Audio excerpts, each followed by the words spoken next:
Hi, welcome to another episode of my Electrified Life channel.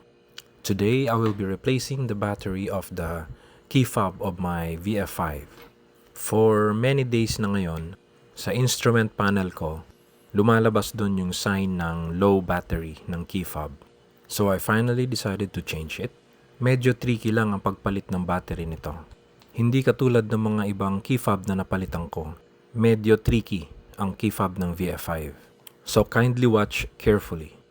Right now, tinatanggal ko yung housing niya. For those who are asking, sa Lazada ko lang nabili ang housing. 1 year ago.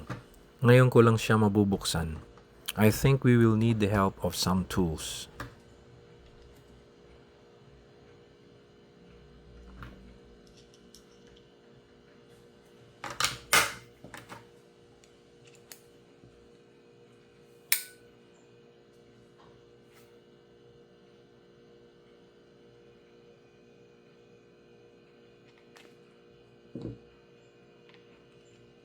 After 1 year and 4 months, ngayon ko ulit nakita ang VinFast key fob. Medyo may kahigpitan.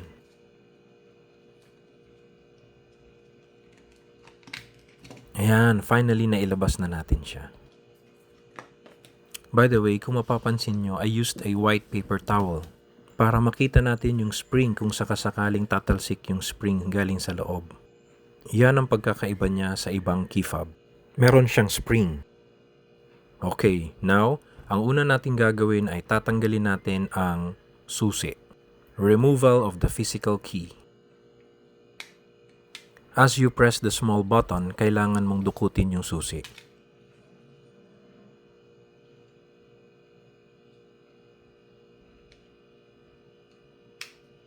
There you go.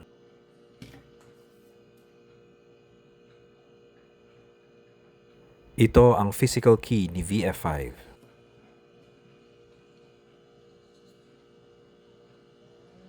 Step 2, hanapin yung maliit na notch.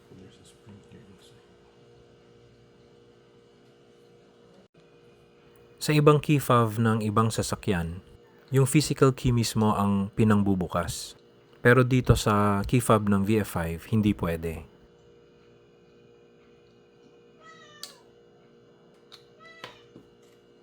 Need natin gumamit ng tamang tool para sundutin yung notch na sinasabi ko.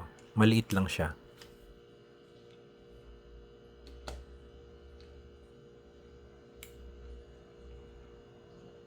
Dapat gentle ka lang dito.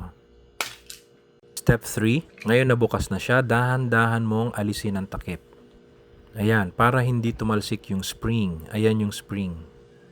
Pag nawala yung spring, ayan, yan yung spring mismo. Ingatan yan kasi pag nawala yung spring, hindi mo na mababalik yung susi.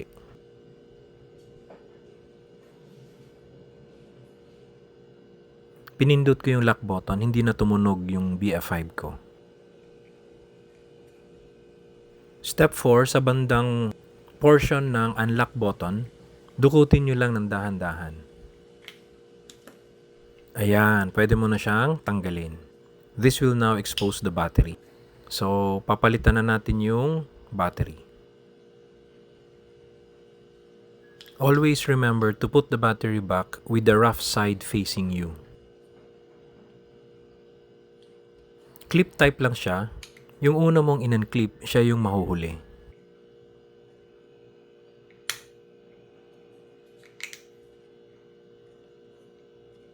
As simple as snapping it back.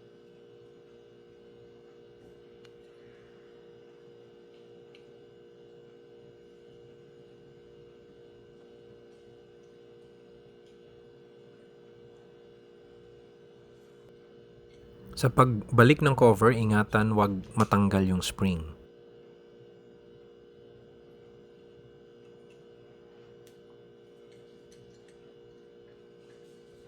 Just align everything. The spring will snap back into place.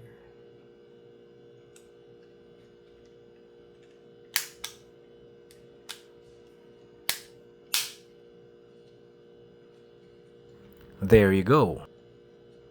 At finally, don't forget to return the physical key back into place. At syempre, kailangan natin i-testing yan. Ini-examine ko lang dito kung talagang nasara na lahat. Let's test it. Ayun, tumunog na siya.